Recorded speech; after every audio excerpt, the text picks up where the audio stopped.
Hi, kia ora, and welcome to Creative Connections, where we have beautiful, inspiring conversations with artists living in Aotearoa, New Zealand. I'm your host, Mandy Jakic. Tallulah Nunez was born in Wellington and raised in the Hawke's Bay. She is a painter currently based in the remote Gascoyne region of Western Australia, with a strong creative connection to New Zealand. Her practice is grounded in place, exploring the rich textures, colours and forms of arid landscapes, native botanicals and geological structures. Working primarily in drawing and painting, Tallulah uses layered mark making and gestural line work to reflect the raw beauty and quiet resilience of the land. Her style is intuitive yet grounded in observation, often blending abstract impressions with botanical and environmental detail.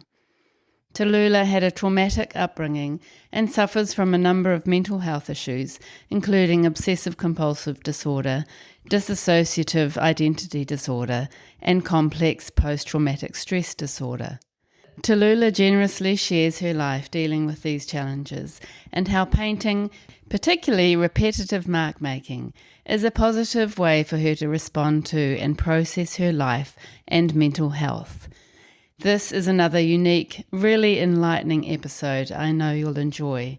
Ngā mihi, thank you so much to Tallulah for her honesty and authenticity and for highlighting mental health issues in the way she has, and also for explaining how being an artist has supported and created a safe space as a person dealing with mental health illness. Enjoy. Good morning, Tallulah. Good morning, Mandy. Nice to see you. A big warm welcome to the podcast. Thank you. I'm happy to be here.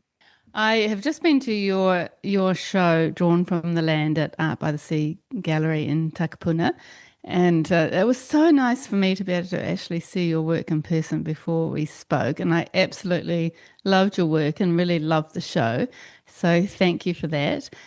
So let's just talk about you as a younger person. You were born in Wellington. Can you tell us a little bit about your childhood?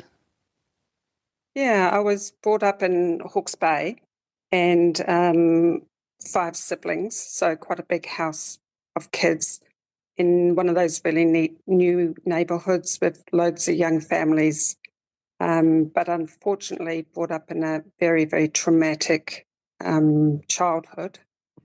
Won't go into any details, but I'm saying it because it directly influenced me as to becoming an artist. And when I've talked to psychologists, which I've seen a lot of, and psychiatrists about it, their response is that when you come from a traumatic childhood, the children become very creative. So you become creative in how you're going to hide or how you're going to run away or how you're going to relate to other people. You have to kind of make up a person that stands in front of your brother or the neighbour's kids or whatever. That is not your real self, because the reality that is actually going on is a secret. And so you're carrying this huge burden of a secret, and you have to create a whole other life that so nobody will know and nobody will suspect. So that creativity over the years had to come out in certain ways. And I'm also an obsessive compulsive. So the directly links to what I'm painting now and drawing now is directly linked back to that childhood. And over the last I'm trying to think, 15 years. I did 5 years of psychology work in my 40s, and I'm just doing another 5 years now, and I've got 2 more years to go, seeing a psychologist.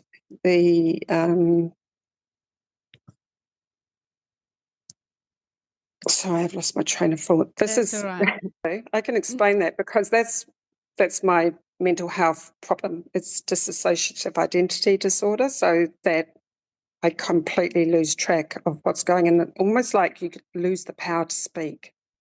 and you can't find the words. And then whatever you've asked me or whatever we're talking about will just kind of go out of my head.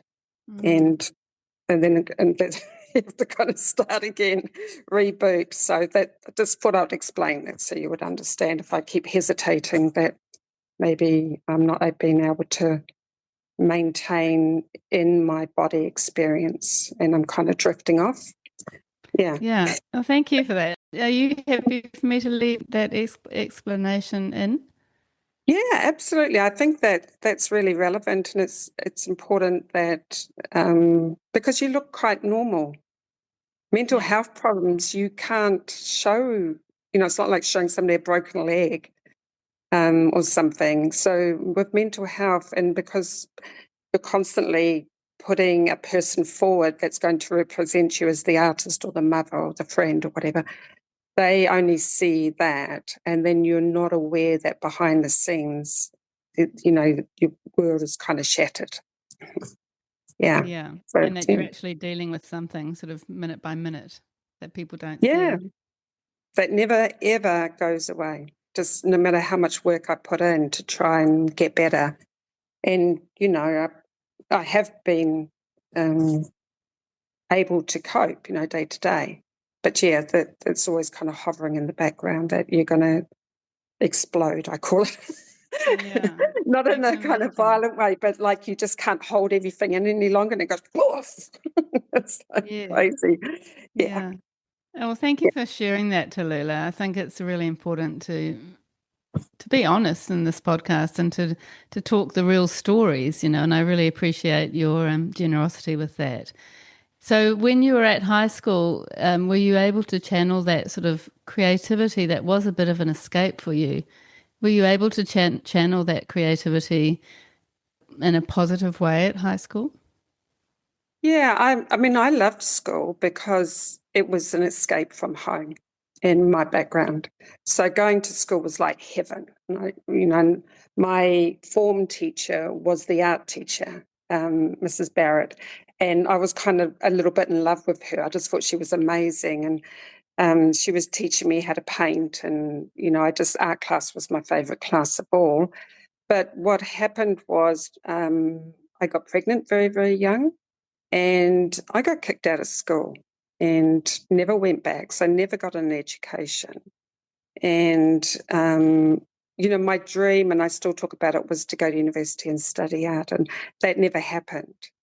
And so it was kind of quite shattering for me that this had come about. And I know at the time lots of young girls were getting pregnant because their parents never told them anything about contraception or anything. And you were frightened of your doctor. It was Dr. So-and-so that you were too scared to ask anything in case they told your parents. Yeah, and in So, those days they did tell your parents. There wasn't anything to probably. do with confidentiality. Yeah, absolutely. And, years later, I found out that some people that I knew that were friends also had babies when they were very, very young. And it's kind of like, oh, okay, I wasn't the only one that was Yeah. stupid or did that. But my son was adopted out. Okay. Yeah. Yeah. So that put me on a completely different path. That was the end of the art education as such. Yeah. Oh, which is such a shame, and I'm sure Miss Barrett, your teacher, was Mm, was devastated that you had to leave. She probably saw she something in was. you.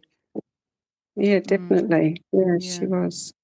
And so then you found yourself getting creative again, about 30 years ago. So you have been actually painting for a long time and, a big part of your life. How did you find yourself back there? And then how did you actually get to the point where you were practicing as an artist? Um, just to fill that gap slightly between leaving school and then getting to starting art, I kind of spun out. So I was in a really bad place for a very long time. And then I met my first husband. I went to England and met him. And we had two daughters, and I was pregnant with my son. And right in the middle of this house full of babies, I decided that I wanted to be an artist. Um, I always looked at art and looked at art books and would go into art galleries and look at art all the time. And my favourite shop in town was always the art store, to go and look at all the the canvases and the paints and everything so exciting. And so I just out of the blue decided I was going to be an artist. And what I would do is walk my two daughters to school and with my baby in the pram, and then come home and then put my son in front of Teletubbies, and I would paint until it was 3 o'clock pick up, and then I'd put everything away, tidy it all away, and go and get the kids and come home and cook dinner. And it was almost like my husband doesn't even know I'm an artist. That's incredible. And what was your work like then, Tallulah? Was it Oh, similar? God, awful. Really, really bad. But the interesting thing was that I was never frightened, I never I just went, okay, well, that one's bad. Let's go to the next one. And I was just like one after the other, after the other. And I just, because of that impulsive, compulsive background of being kind of enthralled with something and then not being able to let it go, it became such a big part of my life. And I just had to hang on to it. Was the only kind of individuality, when you're a young mother in a new country, living in England with an English husband. And just to explain that a little bit more, is that I'd started a new life there, and all the people in England and my husband as well had no idea about my past in New Zealand. So I'd come as a blank space, and I just developed and made up a person that was to marry this man and have these children. So yeah, it was weird because you are living 2 or 3 different lives really.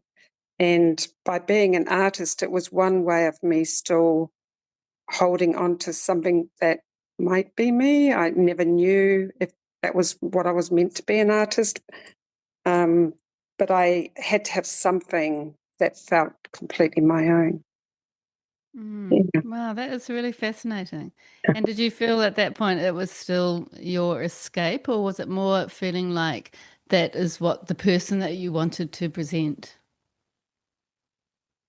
I think it's both things. It was a sense of escape from reality, and I felt like I wanted it to be truthful that I was an artist and that was the real me.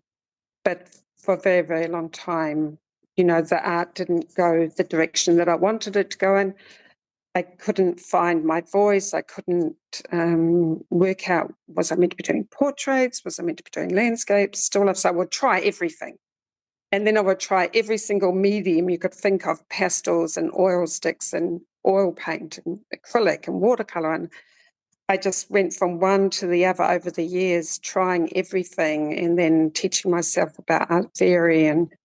But the interesting thing was I never read a single book on how to paint. I did it all by experience. And I don't know why I chose that way of doing it. It didn't even really occur to me that I could get a book out of the library that was going to tell me how to paint. It was just, let's paint that. And when it's really rubbish, which it generally was, let's paint over it and just keep going and just keep going and keep going. And then making huge mistakes, really ridiculous things, not knowing what composition was meant to be. And how to mix colors. I had to teach myself how to do that. But I was just driven. And no matter how painful it was to be an artist, that wasn't making anything very nice at all. And I used to say, I wish I could just stop being an artist because now I could just get on with being a normal person. And, if I just had a job that paid, then life would be simpler than being an artist. But I couldn't, and I've never been able to stop. It's just like part of me. Yeah. Yeah, it's so in you. And then at some point you came back from England and settled back in New Zealand, is that right? Yes, I came back with the 3 kids and settled in New Zealand. And my first marriage broke up quite quickly. And I moved out to the countryside to a lifestyle block. Don't know anything about farming. With a donkey and 2 dogs and 3 kids. And just because I wasn't being watched or whatever, I could just keep painting. So I would just fill the houses. The house would be full of paintings and everywhere. And I just, again, continued to try all the styles I could think of. And then the real thing that became apparent to me quite quickly was that about the mark making. I wanted to, if it was simple, if the painting was created too quickly and was just kind of flat and plain and too quick, I would always be disappointed. The more mark I could put in and the more I could slow the process down, the better I felt about the painting. Mm. And that would have been good for your mental health, I imagine. Oh, yeah, the repetition of mark making, the patterns, and the repetitive mark making is kind of hypnotic. And it's kind of going into a meditative state. I know it sounds silly, but it is. And so I used, and I still do, listen to audio books now when I'm painting or drawing, because it stops me thinking about what I'm doing.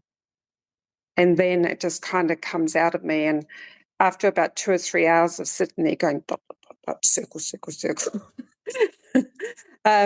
I have to get up to make a cup of coffee or something, and I go, oh, that looks quite good. But I just stood there. Yeah. Because it's not really that thought out what I'm doing. It's It's very very instinctive. it's Mm. intuitive. Yeah, definitely. Yeah. Yeah. And then, oh, yeah, so I've got so many questions for you. So just going back a little bit before COVID times, I know that COVID was quite a pivotal moment for you Mm. personally and as an artist. But before then, you were, you did connect with galleries like the Antoinette Godkin Gallery and Muse Art Gallery before COVID, and you were showing Yes. your work with them. Is that right? Yes, definitely. So the story around Antoinette was that she just emailed me out of the blue. She had found me on Instagram, I think it was, and she just wrote to me and said that she would be interested in seeing some work in person. So that was kind of mind-blowing at the time. And I was very, very excited about it, going up to Auckland with paintings and showing her. And it didn't quite work out the way I thought it would. I'm still with Antoinette, and she still shows work of mine in group shows, but it didn't give me the big leg up that I thought it would. And I think that her standing in the art community is not as what it was when she was younger. Was it affirming for you? Did that kind of shift your way of thinking and how you saw yourself as an artist? Yeah, well, several things happened there. One thing was that I was in quite a few very small galleries up to that point, and Antoinette said that to be a better artist and one's more successful was actually to be in a lot less galleries and just to focus on 2 or 3 main ones. And she was definitely right about that. And I agreed with her about that. And I pulled out of a lot of galleries and sort of stuck with 2 in Auckland and 1 or 2 others like Muse. And the other thing was she didn't like my name at the time because I never liked my childhood name because my parents gave it to me. So I changed my name several times over the years.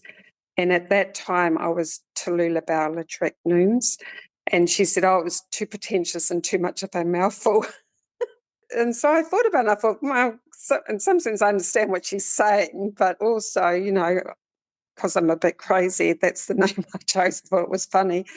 And so I just shortened it down to Tallulah Nunez. So some of the things that, she was trying to direct me and I could get an understanding of what she was saying. And but in other things, she likes work that the weirder it is, the better, which actually was quite liberating when I had my solo show with her because out of the blue, I suddenly decided I like collage and was doing a lot of painting and collage layering work. And she just loved it. She just said, oh, okay, let's do that.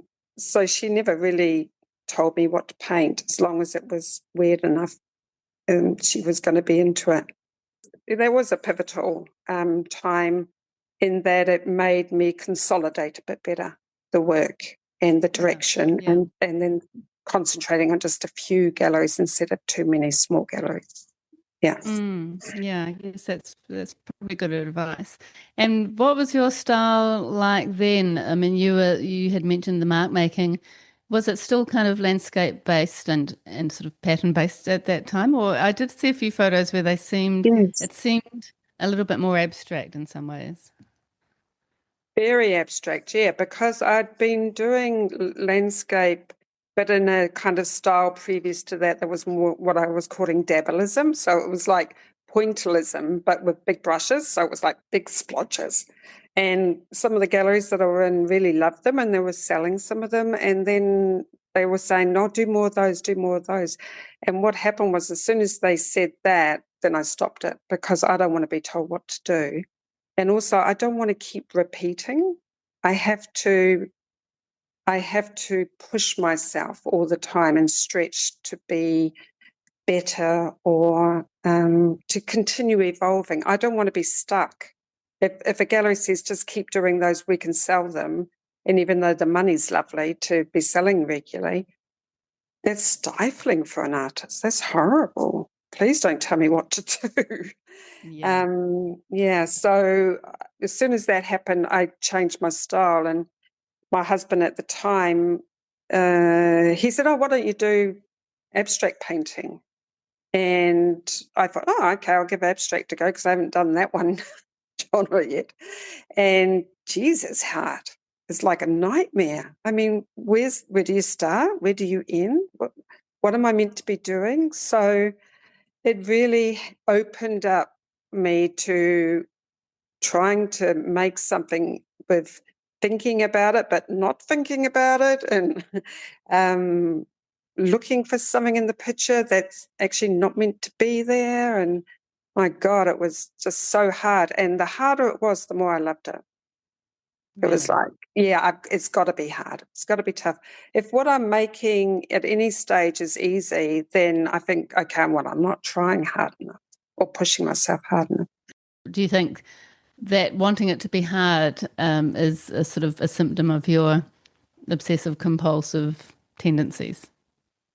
Yeah, I think what it is that my idea, or my look at life, is that life is hard. Life isn't easy. It's hard. Living is hard. And what's the old saying? Living is hard, dying is easy. Living is hard, and it has been, for me over the years. Wallow, wallow, I am. And so if anything comes too easy, then maybe it's not real, or it's not the truth about what life is. So the truth about being an artist is that you have to continuously be stumped, or kind of like hate what you're doing, and or think, oh my God, I'm going to have to bin that before somebody sees it and start again. So it's got to be hard, but you mustn't stop. You have to keep Mm, living through it, even though it's difficult, yeah. because giving up is, as good as sticking your head in the sand, which I do have a tendency to do occasionally. Yeah, Mm, so the more difficult art is, the better, really. mm. And do you find that allowing yourself to experiment is part of the sort of your process of letting the work evolve, or is it something that you feel like you need to help you kind of grow within your art practice? What was the first part of the question? I'm Sorry, sorry, that's me that was a zoning out. very that was like That the was me most zoning out, though, too. it was a very convoluted question. For COVID times, which was 2020, 2021, was a challenging time for lots of people and certainly for lots of artists. And I know that it was something, you had quite a difficult time, and it was quite a pivotal moment in your life as an artist. Can you tell us about that? Yeah, so I was house sitting at the time. So what happened was the homeowner had to come back because of COVID and get home quickly.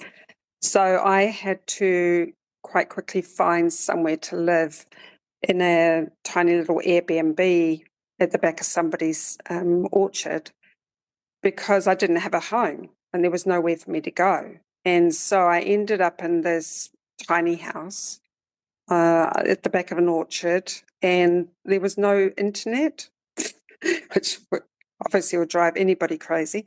And I was going through a very traumatic stage at that time due to a court case that was going on as well at the same time. Nothing that I did bad, but other people did. And I had a breakdown and was seeing a psychiatrist and a psychologist and a police psychologist as well, and was told that maybe I should do some journaling. And I wasn't creating art there because I couldn't put my easel anywhere. There was no space, and there was nowhere to pour the paints, and there was no room. So they said, what about doing some journaling? So I had a little diary, blank paged book, and I started doodling in it and journaling. And I'm not a writer, so the writing wasn't doing anything for me. So I just went from journaling to doodling, and then the doodles will get bigger, and then they'll get bigger and bigger. And then you were allowed to click and collect. So I click and collect at the local art store for a slightly bigger sketchbook and some more pens to doodle with. And then that book wasn't big enough, so I went back and got a bigger one. I was doodling those, and the interesting thing is I've never thought of myself as somebody who could draw anything. I'm a painter. And so it was interesting to see these patterns and repetitions and shapes and things coming out of these doodles that were just getting more and more elaborate and multi-layered. And I call it maximalism, my maximalism style. So every piece of the page is completely covered up with a mark. And so that's where it started. And then from that, it developed into the style that I'm doing now. So from horrible things come some really great stuff sometimes. Yeah. So, and thank goodness that you sort of rediscovered that. I mean, I can imagine for a person like you not being able to be creative at that time with all the other stresses would have been yeah. really challenging. Oh, absolutely horrible, really, really difficult if you can't create, because that was my safe space. You know, if I'm creating something, then that kind of gives me an anchor on everything else that's going on. I was thinking about it before I talked to you about, what it means to be disconnected from the world, which is what happens when I can't cope. But kind of creating something that is part of the world with the art. So you're disconnected, you're not thinking, you're mark making. So there's this whole disconnection going on. But in a sense, you're creating a piece of art that you hope is going to go out into the world and hang on a gallery wall, and people are going to look at it and they're going to see something that's you. They're going to see the real me, maybe, I don't know, but they can see there's this person that's got something to say. That's what I want it to be. Yeah. So the hardest thing of any exhibitions I've had since I've developed the new style is that I always talk to my psychologist about it, is that, people walk into a gallery and just walk straight past my paintings. It's very, upsetting, because I think it's like I'm invisible. My work is invisible, so I am invisible, so I don't exist. And so there's this horrible sort of moment. So when Mike at the gallery sells anything, he always lets me know, and I go, oh, somebody saw me there. Yeah. so I How must amazing. exist. And it's such a true thing, I think, for a lot of artists to feel like that, because the work that you're putting out there is so deeply personal. I think all art is for people, mostly, in whatever form that takes. It's all deeply personal, and so you're putting yourself out there.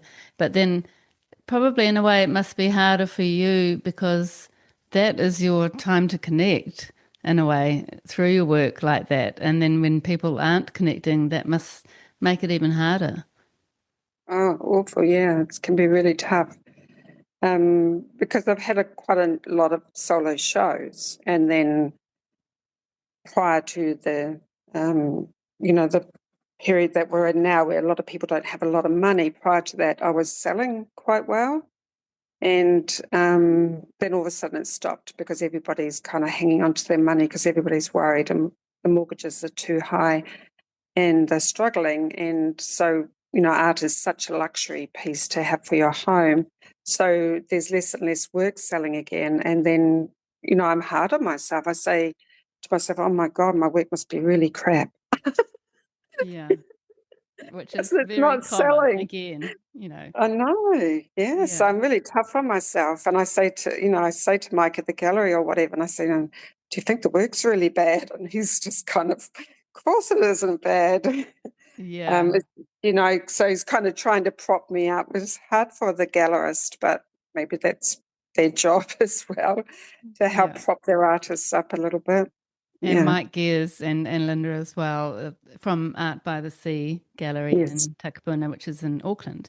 They are very good at that. You know, they are Oh, very, very supportive, and a lot of other gallerists are as well. It's lovely to have somebody who's kind of speaking to your work for you, and then yes. also supporting you through your journey and your emotions. Yeah. Yeah. And they've been very, very supportive. Mm. Yeah. I always think about the thing that occurs to me as an artist, and I just wanted to bring up because I'm wondering if other artists feel this too, is that there's always a sense in this time of being an artist that you're meant to be able to explain yourself and explain your work.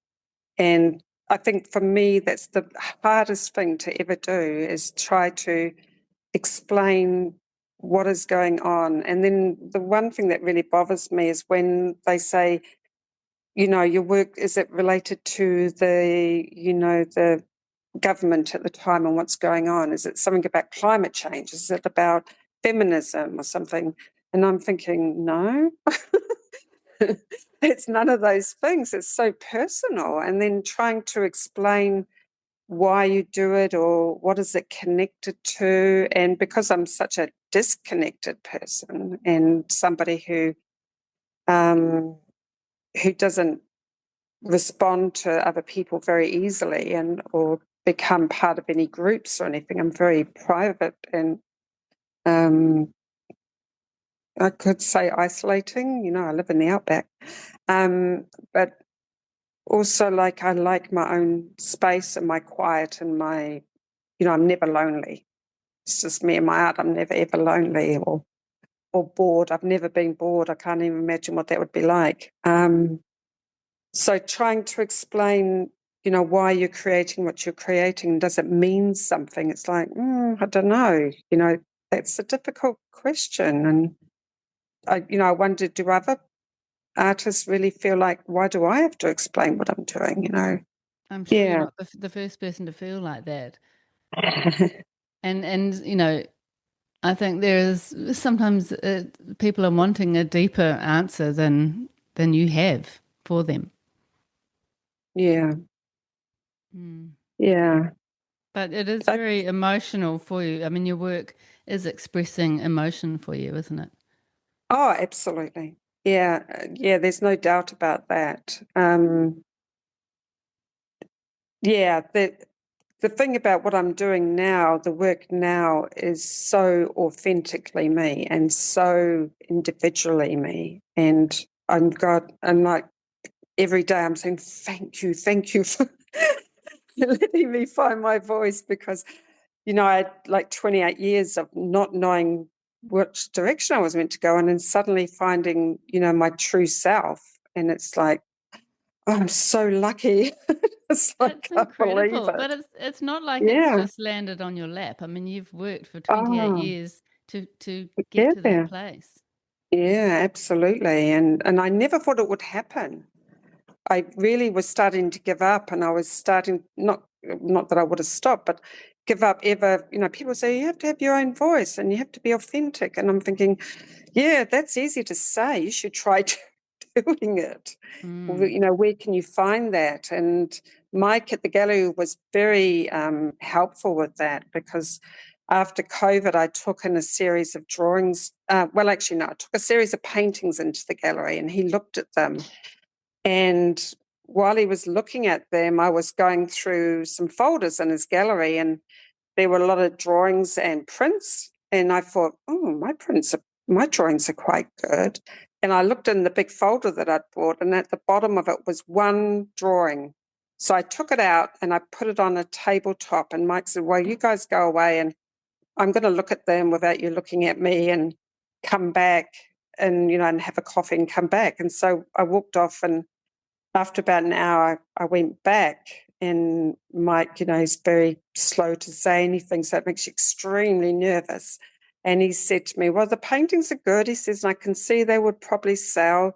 He says, those are your bread and butter, he said, but the drawing, he said, is your legacy. Really? And he'd found it. And it was right there in front of me, the drawing. And I didn't even know it was there, that the drawings were going to be. And he was right, absolutely right. And then he said, and I said, well, if I go away and do some more drawings, will you have a look at them? And he said, yeah, I'll definitely have a look at them. So I had a house in the South Island in Nelson, overlooking the water, and I did about 15 drawings. These were the more intimate ones of figures in a landscape, floating off in balloons and all the wacky stuff that my head does. And I took them back, and he looked at them and he said, I suppose you need to have a show.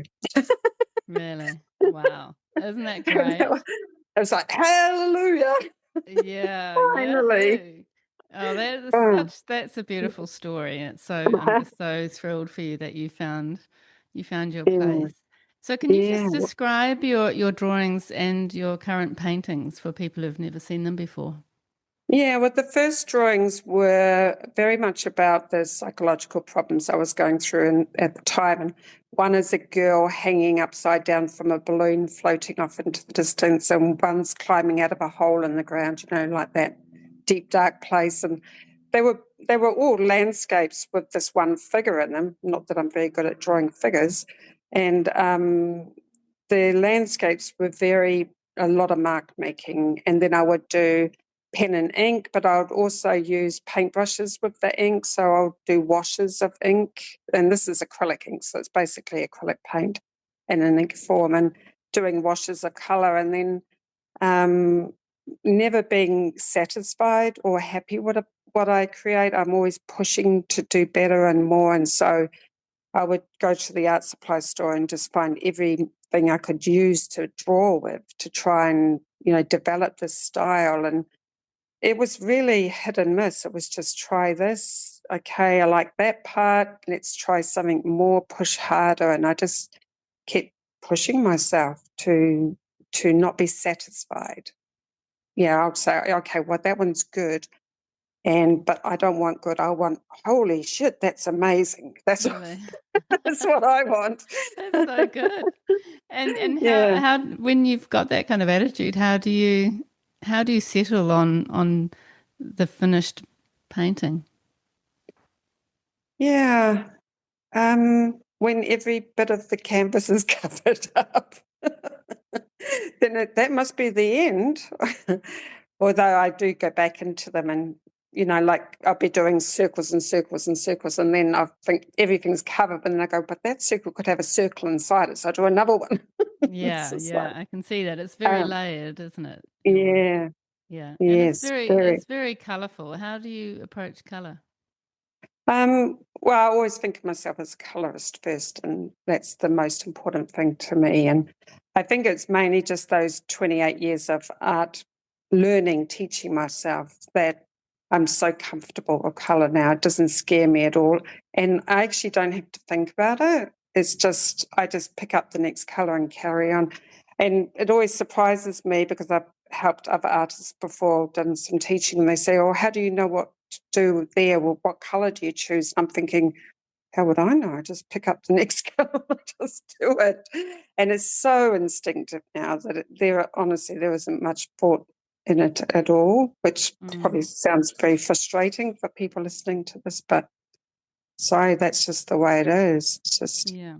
And mm, you don't draw sort of an image or use the computer at all for working out Oh, composition beforehand? oh no. It's all sort of starts at a certain point and just continues intuitively.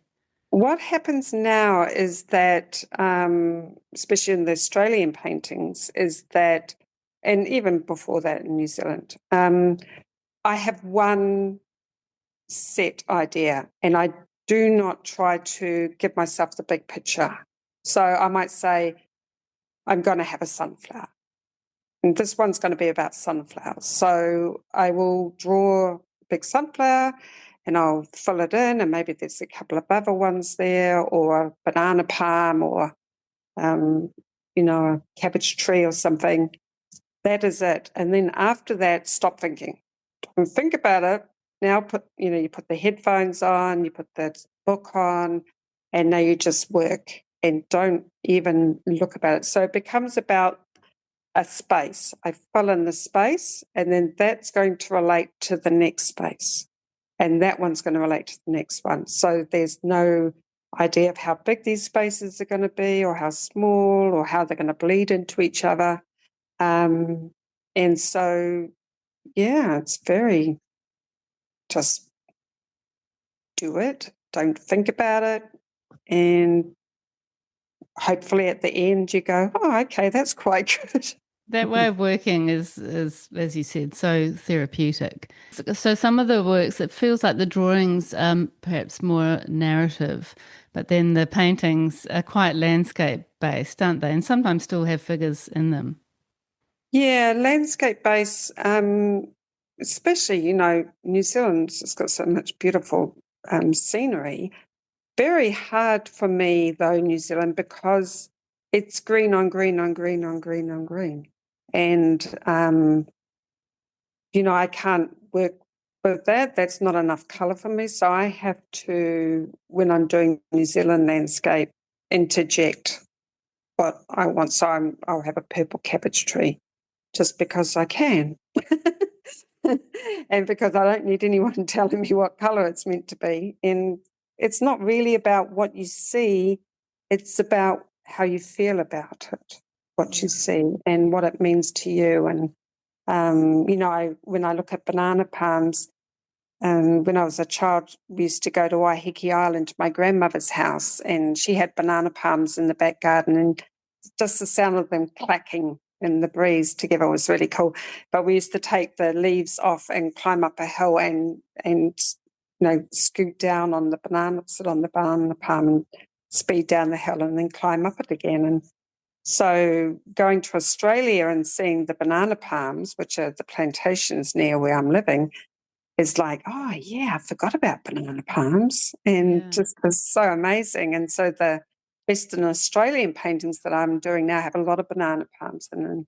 sunflowers because they grow those as well. And Memory does seem to come up quite a bit through your work.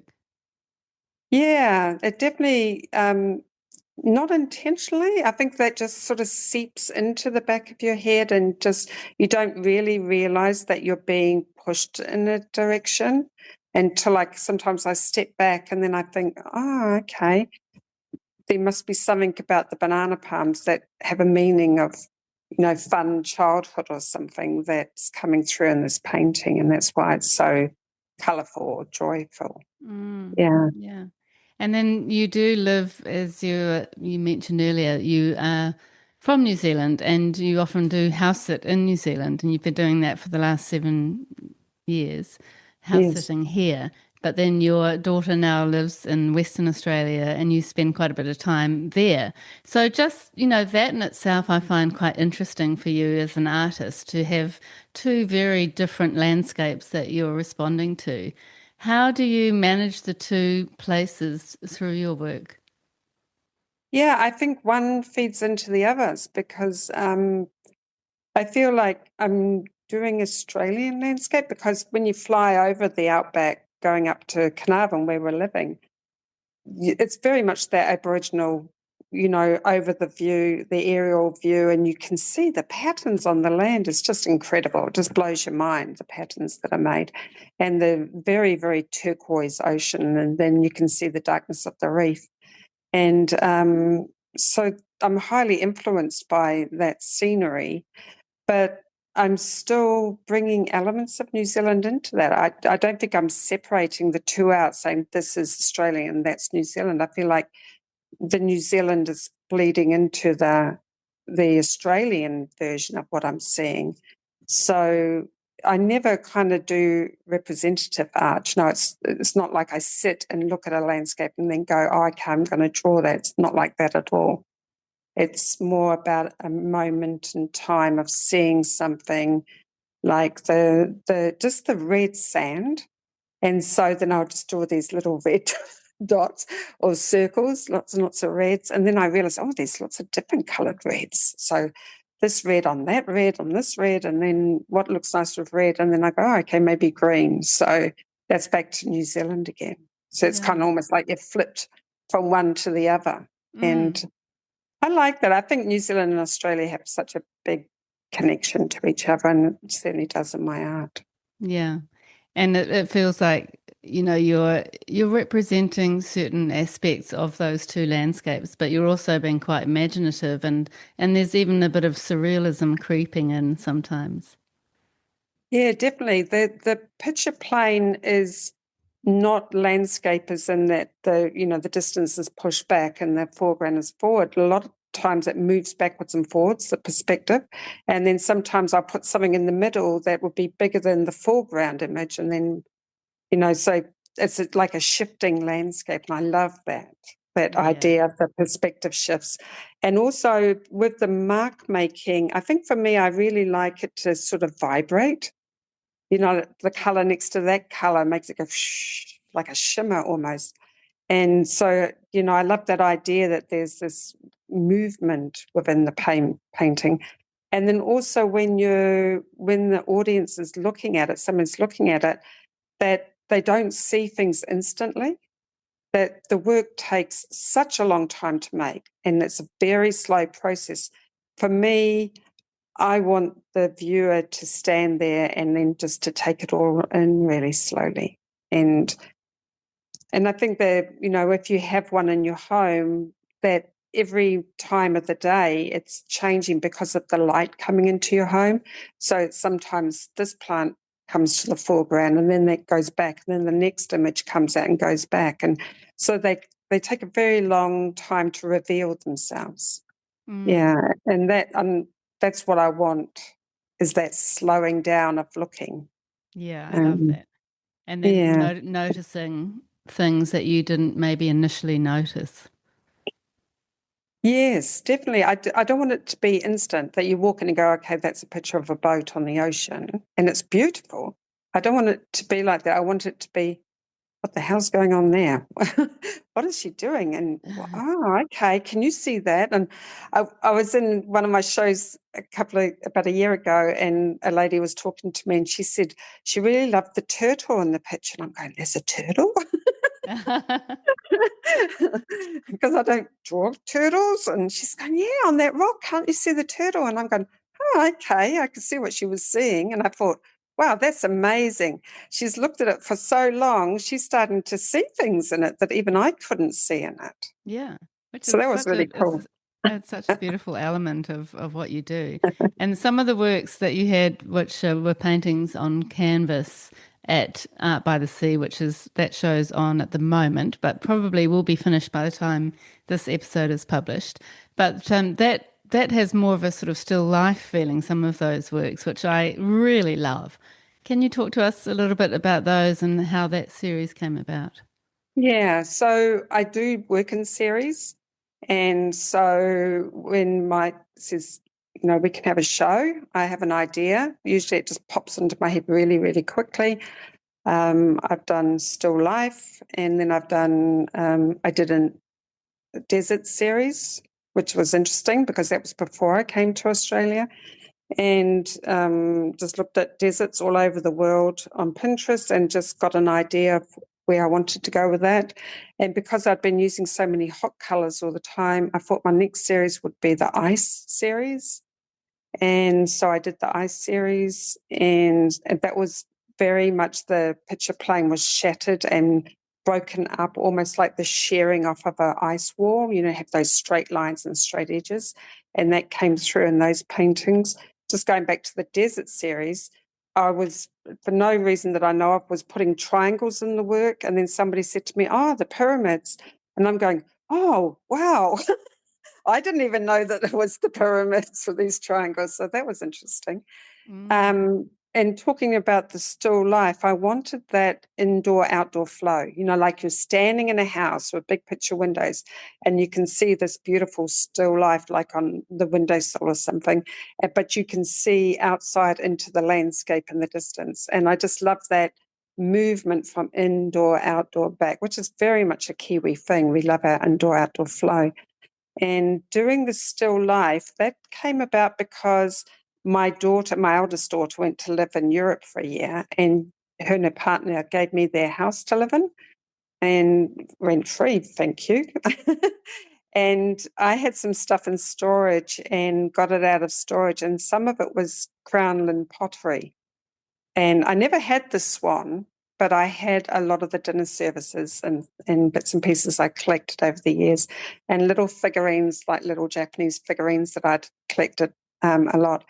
And I just thought, I need to paint these and the swan, which is very iconic of New Zealand, and started painting. It just came through, started these still life with the swans and the little Japanese figurines, and the pets appeared, sometimes a dog on the floor or something, and the relationship between the pieces, because I like laying out a table with so many different little figurines or something on them, and then the relationship between them. So I was calling them names like family and best friends and things like that. And yeah, so that's where the still life came in. And those objects, are they all coming from that sort of nostalgic point of view, do you think? Yeah, very much. Yeah, that's a tough one because I don't like to do nostalgia in the sense of looking back at life, because it's not very pretty to me, in my head. It's me collecting things that make me feel happy, and things that I feel are beautiful that I've collected. Nothing to do with the history behind them as such, because I don't like to look back too much. But just things that I enjoy now in the moment, and then putting them into the painting. And I love that series of work. I love that series too. I was quite captivated actually with some of those works in the gallery. I just love them. They're really, really beautiful, like very beautiful. And I have read that you've talked about making things beautiful, for the sake of making things beautiful, and there's nothing wrong with that. So how do you feel about that kind of thing? Yeah, well, that's a weird one, because if you make a painting that's beautiful, is that all that it is? And so I used to worry that if something just looks, wow, that's really lovely and looks beautiful, that maybe it wasn't deep enough, or, have enough something guts about it. And then I suddenly realized that, oh, we do need some beautiful things. And it's nice to create something that's lovely. And that is enough. I don't have to explain it or make it more passionate or anything. Just beauty for beauty's sake is lovely, and it is okay to do that. It really So is. coming to terms with that is a big thing. Yeah. And that's going back to the sort of writing about your work or speaking about your work in a certain, intellectual way, or, going really quite deep for somebody else's sake. It's almost the same. And I've done that too with my work. You're kind of thinking, is it too simple? Which is probably my question I ask myself a lot. Is it too simple? But it's just an expression of yourself, like you were saying. It's your personal work, and it doesn't need to always be dissected. Yes. Yeah, absolutely. Yeah, it doesn't need to be dissected. Yeah. It's hard though, because if a gallerist, says to you, which happened, I went to a Wellington gallery once and showed her just some images. And she said, just explain to me about your work. And I kind of went, oh, okay, now I can't actually speak. Yeah. Well, it's And a whole other where thing, do isn't you it? begin? Yeah. Because that's the hardest thing, is to stop and think about what am I doing and why am I doing it, and how is it affected by anything in your life, or what are you meant to be saying? That's always a tough one. What are you saying? Yeah. I'm inclined to go, I'm not saying anything. It's just No, a and that's painting. fair because you are processing all the things that you've Yes, done before. You know, that's yes. a big part of what your work is doing. I don't know. Sometimes I feel like I've got to now, and I'm just going to power through from now on and just see what happens with my art and see if it, gets the recognition that I'd always wanted to have. I think Yeah. that's the next thing for me, is that, okay, I'm selling some. I'm in a couple of nice galleries, which I'm really grateful for, really happy with.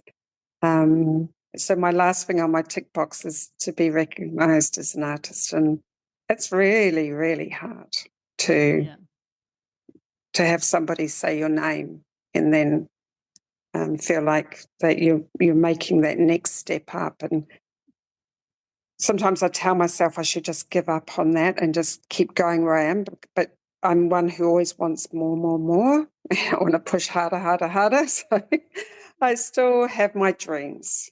Yeah, And which is yeah, healthy. That's a good yeah. thing. And do you feel like, getting that sort of final recognition that you long for, is that going to help you with other things in yourself? Do you know, I don't think it will. I don't think that anything will change. It's I think we always want things, and then you get them, and then you go, okay, well, now I want something else. So, humans are like that. We're never quite happy with what we've got. And just recently, because I think she's amazing, I've been listening to Tracy Emin and the British artist talk about her art career and background and everything. And she's just so brutally honest that it's just liberating to listen to her talk. And um, and her view on being an artist. And she's just got a big show in the Tate Modern, which I went to years ago, and I saw the Matisse Picasso show there. And she's got a big show there, so I know how beautiful that gallery is. And, she was asked how she felt about it, and she said, well, once she got in and got the work up and everything, it was, okay, what do I do now? Like, she thought it was going to be life-changing, but she says it's not. You're still living the same life. You're still the same person. Now you've got to want the next thing. It's so true. But you Yeah. are you are doing so well with your work, and you definitely are an artist who people know. What do you think needs to happen for you to get to that point where you feel like you are more recognized? Yeah, I'm not quite sure what it is that I need it to be. It's like, I don't know.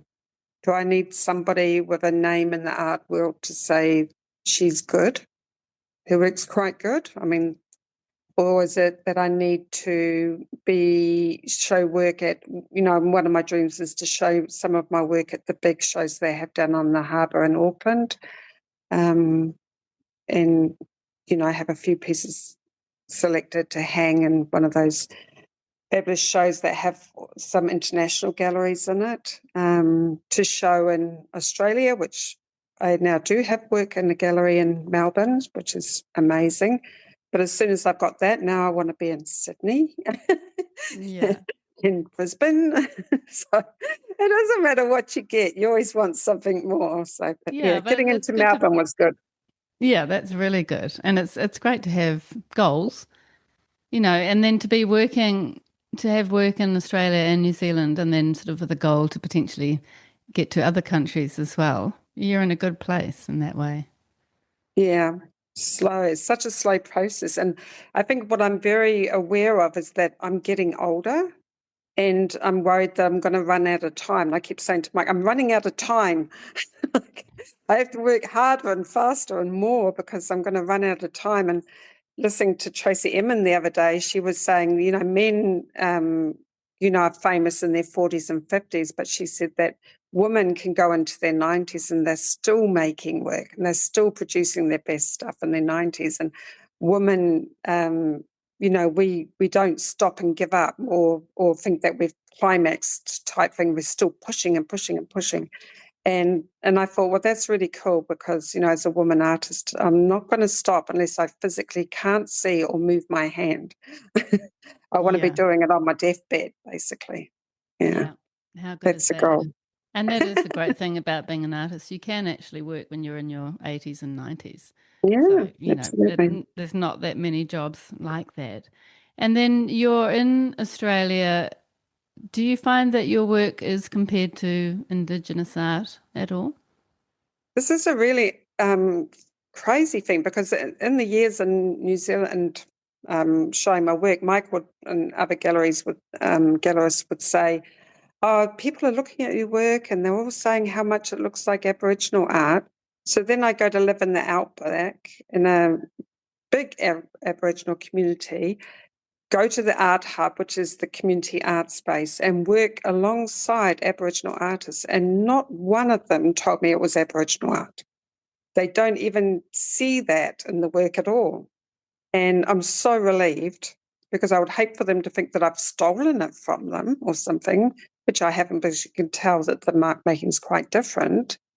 And yeah, so that was interesting. And then because the Aboriginal art there is very distinctive style and you can recognise one straight away. I think if you really looked at my work, you wouldn't be saying that. It's not. Mm. It's really got nothing to do with Aboriginal art at No. all.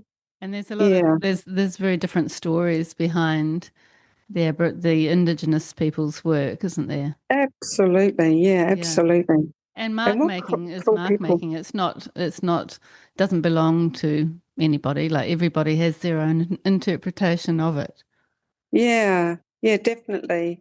Mm. So met quite a lot of Aboriginal women, men and women, and just really lovely people. The artists are just so involved in their work, and it's beautiful to see it coming out. And yeah, I love talking with them and listening to their stories. And so that's been kind of liberating for me. And the interesting thing is I'm not really a community person, so going to the community art hub was a real novel idea. I just really wanted to go and look. And then the really lovely thing was that I was working in there for weeks and they were used to me coming and going and hanging out.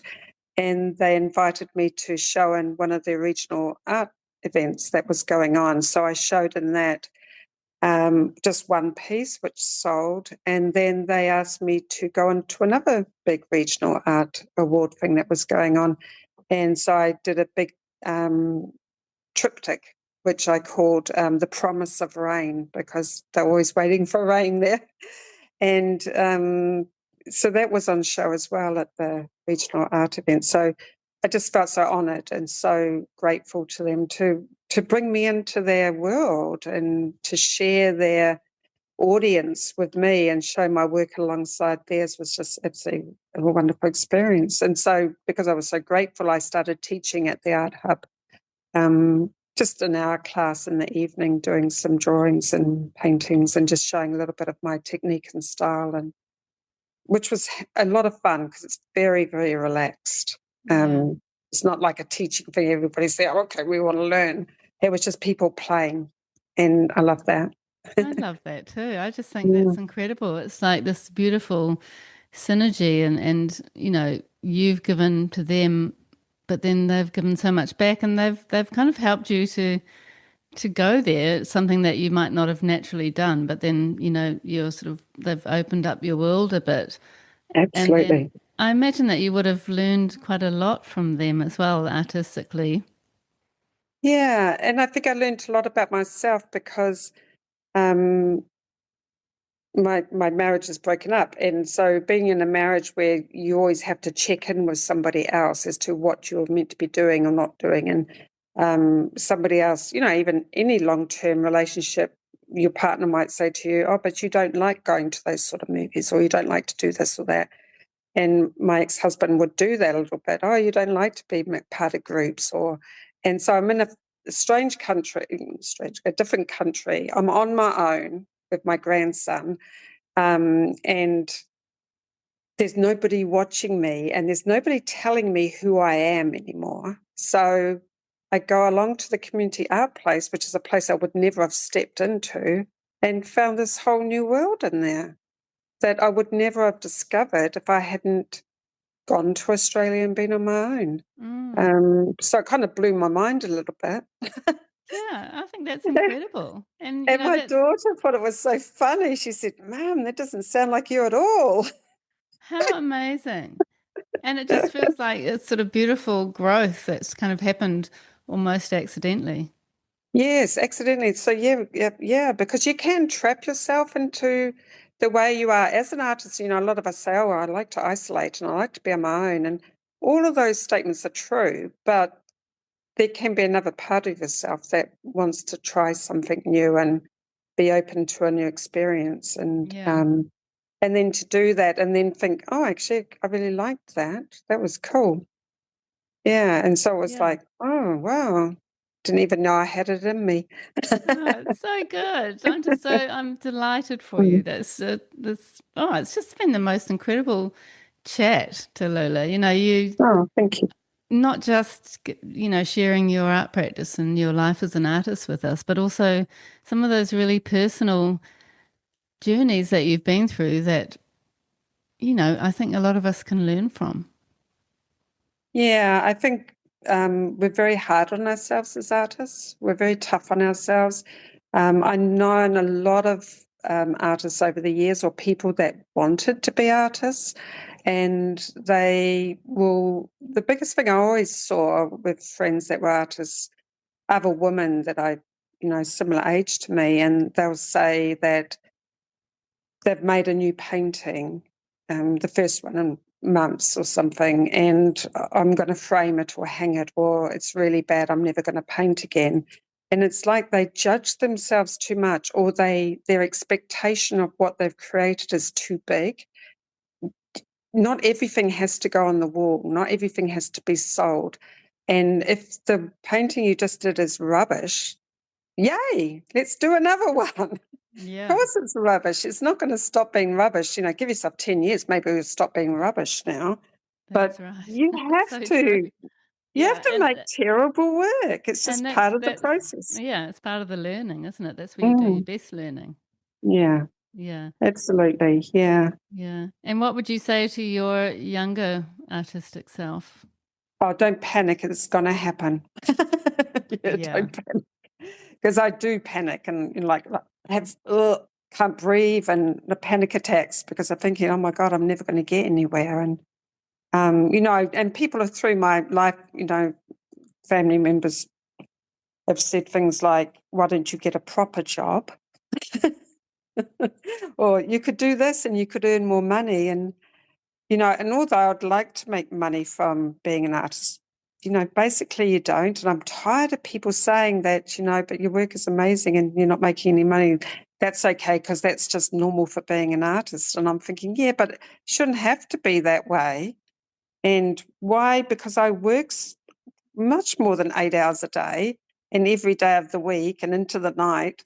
And why should I not want to get paid for it? mm, Why? Yeah, what is that? Why do people think that's okay just because I'm an artist? that's right. It's Yeah. so true. And the funding, and as lots of my audience will know, the whole funding thing can be so frustrating. And like somebody said, the funding for the arts, especially the visual arts in New Zealand, Mm, is terrible. And it's not yeah. just funding; it's artists being able to actually earn enough money to compensate the hours that they actually put Yeah. into the work.